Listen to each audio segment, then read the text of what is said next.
All right. So we're speaking with Christopher Reen, and my name is Carl Rigo. I'm a good friend of Chris's. We went to business school together in 2006. I'm now based in London. I'm a board advisor, and I do some broadcasting and media work as well. Wanted to reach out to my good friend Chris to talk about his fascinating story and his background in art as a creative, in addition to his technical background. So, Chris, how are you? It's good to see you. Good, man. Saturday night. It's the middle of worldwide lockdown. I did some painting today. I got all my paintings photographed except for 5 big ones I'll do tomorrow morning because of where the sun is outside on the patio or the balcony that I have. But yeah, I'm all right, all things considered. Great. So yeah, we were just chatting informally, kind of off camera, but so obviously we're here to talk about your artwork and your paintings and kind of your background. I'm just curious, your collection is quite large at this point, but just curious, kind of what got you started in the art world here.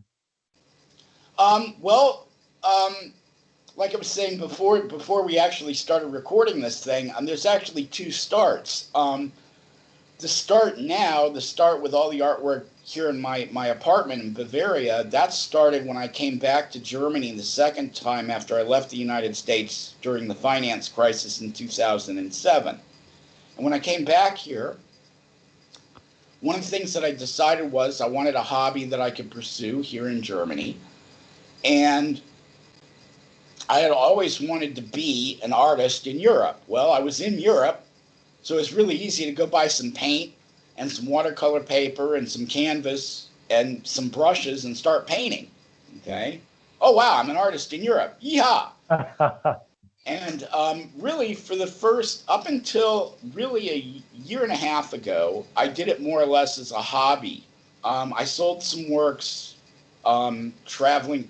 I sold some paintings traveling around in Holland, sitting on street corners, just drawing and painting. Oh yeah, you can have that for 15 euros, the traditional street artist kind of thing.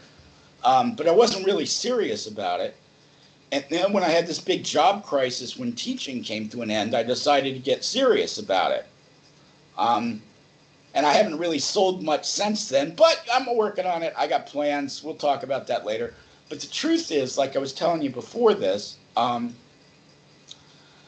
there's a part of my life most people don't know about, and that is that when my resume starts, my professional resume as an engineer and business person, it starts in 1984 when I was in the Army.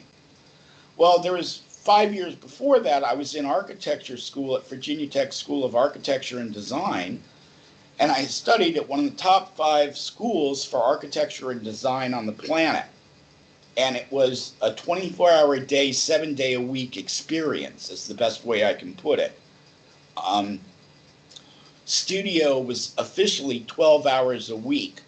They were supposed to be at your desk, but if you weren't there at least 45 or 50, you were out of the school. And I was an unusual case because when I got in, I transferred in, and there were no transfer students. The chances of transferring in are less than 1%.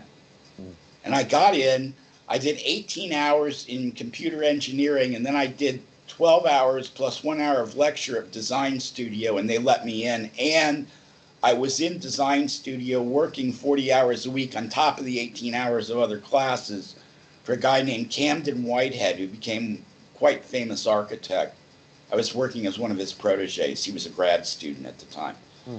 And so I have this experience in my life where I went to a top architecture and design school for 5 years. I did not graduate. Doesn't matter. A lot of people don't. There was a lot of other shit going on, sex, drugs, and rock and roll. Um, but that's basically what got me started. It taught me how to draw. It taught me how to sketch. And most importantly, I think it taught me how to think about art and design and making this stuff. And it's a process, and it's not, oh, I just sit around and wait to be inspired. That's bullshit. Like one of the very first things we were taught was, if you want to be good at this, you better make 100 of everything that you do. Okay? So that's why I do series of paintings. There's a series of Sea Beasties paintings. There's a series of Half Timber Houses paintings. There's a series of landscapes. Because I'm trying to put that thought about building 100 of whatever it is that you do into production. And so really that was the beginning of this. And then I took this detour into rock and roll and the army. And then later I went back, back to school and got an engineering degree. But the truth is I started out life studying to be a design and architecture person, an artist. And I studied with some great people. Gene Egger, who was the dean of the School of Architecture. Dennis Kilper, another famous architect. Olivio Ferrari from the Ferrari family in Italy. He was one of my teachers. His wife taught me a lot about watercolor. There are a lot of other ones. Sigrid Burton was the youngest woman to ever have a show at the Modern Museum of Art in New York City, a one-person show. There's just a whole long list of these. Paul Matisse's grandson, Paul Matisse, okay? His grandson spent a semester teaching me at Virginia Tech, was my direct teacher. And yeah, I did stop and ask him, did he tell you anything about painting? Because I'm interested in painting. And he did. He gave me some hints. He said, hey, here's what you need to do. Henry Matisse was his name. Henry Matisse is the famous artist. Paul was the grandson. Okay.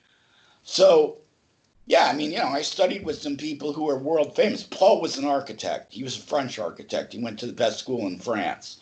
And so I do have some training in this. There is some actual real world serious art school training here. All right. So I'm going to let you go from there and ask some more questions. Great. Hey, well, yeah, and just full disclosure, I have no formal art school training, so I'm a total layperson when it comes to art, but I think that may be helpful for this conversation. So that's actually what I wanted. Somebody who's a total layperson, because they're actually probably going to ask more interesting or better questions than somebody who knows about the art world. Cool. Okay, so I want to ask you, shall we dive into the collection itself? Sure, and whatever you want to do, man. It's your interview.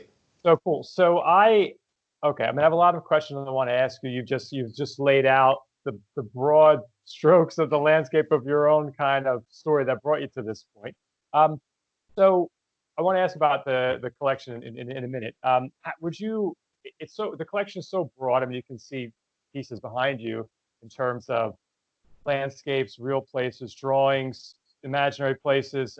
You've got the sea beasties, which I think is a really wonderful kind of whimsical collection, which to me was like a cross between sci-fi and Dr. Seuss is the way I would describe it. Good. That's a nice way to describe it. I like that. And it reminds me of some of the art in Oh, the Places You'll Go, which is my favorite Dr. Seuss book. So maybe that's why I loved Dr. Seuss when I was a kid. Yeah, so that's me, right? How would you describe your style? I mean, it's so broad, but you describe some of the. Well, the first thing I'd say is that most artists do more than one thing. It might be that they're known for one thing, but they do more than one thing. My first love is landscapes and cityscapes from architecture school, of course. Okay, I mean and when I was in architecture school, I went and did a study abroad trip in the University of London. And like one of the things that happened to me, I went to one of the famous British museums there where they have all the watercolors and paintings by William Turner and Peter Van Wint, and the collection was closed at the time. Okay. And I asked one of the curators about it. I'm like, oh man, I came all the way from America. I really wanted to see this stuff. He said, oh, you came from America. You want to see this? Well, come with me. I know you don't take no for an answer as your friend. No, I didn't even insist. He just said, come with me. I was 18 years old. I was a wet-nosed little kid. And so he takes me into a back room. I tell him I'm from the School of Architecture at Virginia Tech. Oh, yeah, I've heard of it. That's a great school. It's one of the top schools in the world. So, well, here's all the watercolor paintings. We're reframing them and setting them back up. Put these gloves on, and you can go through them and look at them. And there was this stack of original William Turner watercolors. Each one of them is worth $1 million or more. Okay, maybe $50 million. Okay, they're priceless. These paintings are literally fucking priceless. Okay, and I'm like, I can touch these things with my hands. Yeah, as long as you wear the gloves and as long as you take care of them, I got no problem. And he watched me for a little bit. Once he saw, I was He knew, as long as he saw, okay, this guy's serious, he knows what he's doing, he's not going to mess up anything. He left me alone in this room for 3 hours while I was allowed to go through William Turner's watercolors, okay, and some other really famous watercolors. And it was like, I couldn't believe it. It's like I'm holding these paintings in my hand that you see in books that are worth millions of dollars. And, you know, that kind of thing inspires me. That's just like God. That's like a God-given gift that somebody gives you a chance to examine a painting that closely and look at the brushstrokes and how did they do this. I had a similar experience in Holland. One of my loves is John William Waterhouse, pre-Raphaelite painter. Absolutely adore the pre-Raphaelites. Absolutely stunning stuff, okay? And they had the first exhibition of Waterhouse since his lifetime 100 years ago, where they had 85% of his paintings in one building, okay? I went there 3 times and spent 9 hours a day in the building studying the paintings. When I mean studying, I mean like right up, you know, a foot away from the thing. How did he make this brushstroke? How did he do that? How did he do that? And that was actually what got me started back here in Europe. I came back from that experience, and that's when I bought the watercolor set and the oil colors and everything. I was like, I got to do this. That's inspiration from God. And Waterhouse, you know, his famous paintings, things like the Lady of Shalott and the boat from King Arthur, and she's going off to die and stuff. This painting is like, I don't know, 15 feet long by 10 feet high. I mean, you know, it's life-size painting of the scene. I just couldn't believe it. And as long as you were respectful of the paintings at the Groninger Museum, you could actually get within a foot of them, and the curators would not freak out. That's not even like a museum in London or New York or something. So, you know, I've had some real intense art experiences like that. Sorry, I'm wandering off track here. Oh, it's fascinating stuff. I mean, one of the reasons why I wanted us to talk about things is you have such incredible stories that I think more people need to hear. And I hadn't heard these tonight, so you've got unlimited stories. Well, you're asking me about you know the different aspects. Okay, so Yeah, landscapes and cityscapes are definitely number one, but the problem is there's very little market for that today. It's just not. Nobody's interested. People want abstract art. Okay, if I did abstract art like maybe like this guy Richard Suarez who's on YouTube, who I really like. I'm not a real big fan of modern art or abstract art, but I like the guy. The guy is cool. Okay. Um, I watch his videos all the time for inspiration, even though it's not what I do at all. Okay. So I decided, well, what am I going to do? And about a year and a half ago, when I was having all kinds of job problems, my doctor sent me on a mandatory vacation to Holland for a week because she said I needed to de-stress. And that's when I did the first Sea Beastie painting. I figured, yeah. well, surrealism, you know, people like surrealism, and it's not abstract art, but it's more popular than landscapes. So that's when I did the first Sea Beastie. Um, then I've grown into some other things like these half timber houses. That's strictly a commercial endeavor for local tourists, except now there's not going to be any tourists here in Bavaria for 2 years.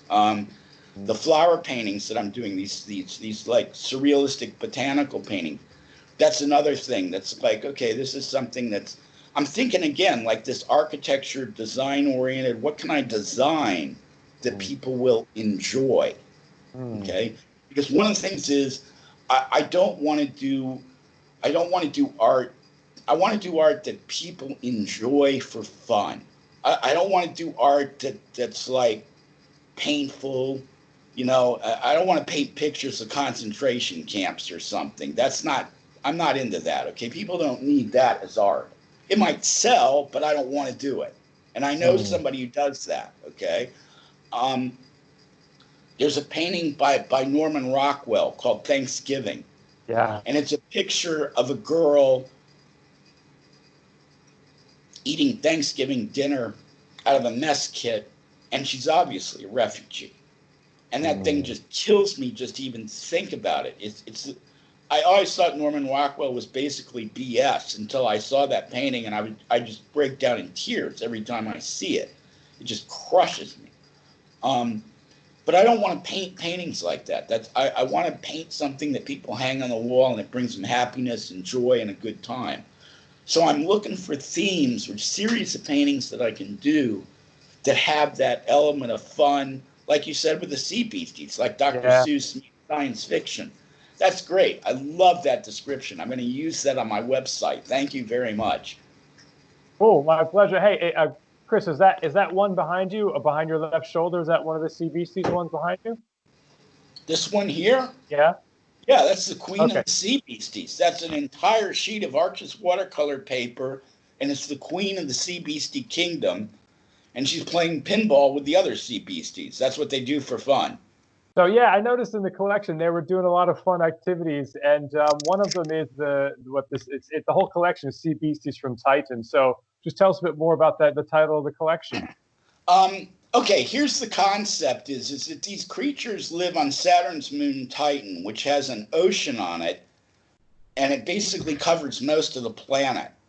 So I was imagining, okay, I love science fiction. I'm crazy about it. I've written a couple of science fiction books myself, and I sell them on smashwords.com, and I have a few people who've read them. I made a little bit of money doing it, nothing spectacular, but a little bit. And my favorite author is Stanislaw Lem, this Polish science fiction writer. He's the most famous science fiction writer in the world, but most Americans don't know him because he's not famous in America. He's famous in Europe and Russia and China and places like that. So my idea was I'll build a world on Titan in my paintings, and it won't be like realistic painting. It'll be sort of like a little child and his vision of what this world is. And so that's where the Sea Beastie painting started. And it actually started in a sketchbook that I have. Actually, the sketchbook's right here. Let me see if it's still in here. Just a minute. Where's the original Sea Beastie sketch? It's just a sketch. I did that one night in bed in the hostel I was staying in. Right. And that was the first idea for a sea beastie was this creature that lives underwater. It's a little bit like a cross between a starfish and a jellyfish. And my concept was these sea beasties all live in peace, unlike the planet we live on. They like having a good time. They're intelligent creatures, and they like to have fun and do cool things and hang out. And so it started from there. I did that. Then I did a couple more that were, another sea beastie, a family of sea beasties. And then it started developing into, sea beasties at the skateboard park, sea beasties playing pinball with each other, all kinds of crazy shit. And that's sort of the direction that I'm continuing to go with it. Originally, I planned on only doing 20 paintings and stopping. But now I've decided that 20 isn't enough. I really probably need to do a lot more because there's something there and I haven't found the core of what it is that I'm looking for. But yeah, the big one took me over 100 hours to make. Okay. It's a watercolor on 100% cotton watercolor paper, Arches 300-pound watercolor paper.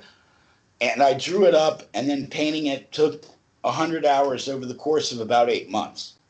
And is that the queen behind you, or there's another one? Which one is that? That's the queen. It's in the center, and then it's all her people around her. And what they do is they play pinball with each other. The pinball is the sea beasties, but that's what they do for fun. Right. Okay.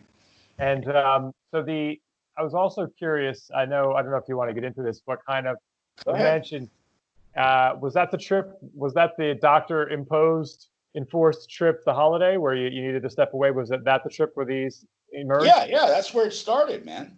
So it's just when you describe kind of the lifestyle of these creatures. What was I suppose I was going to ask kind of what was going on in your life? So something happened that made you kind of need this holiday step away? All right, I want to be careful a little bit about what I say here for legal reasons, but I was working as an educator at a school, and I found out there was things going on at this school that were not legal. Okay, I got a real serious problem with that. Somebody who knew me back in architecture school would roll on the floor screaming with laughter when I said that. But today I'm a really straight, normal kind of guy. Okay. All right, I see your eyebrows go up, Well, so I'll just tell you. When I was in architecture school, like in 1983, I did 3,000 hits of LSD in 1 year. Okay. mm, So it's like 10 hits a day for a year. Okay. So I was not a legal, normal kind of guy like that back then. I was like way out on the perimeter. Today, I'm not like that. Today, I'm a real straight, normal kind of human being. And so when I found out that this school was doing things that they shouldn't be doing, I basically sort of flipped out and decided I needed to reevaluate what I was doing in my life. And I was written out of work sick. That's the way it works here in Germany, for mental stress, basically. And there's other elements of it. Their business partner sold them out to another organization.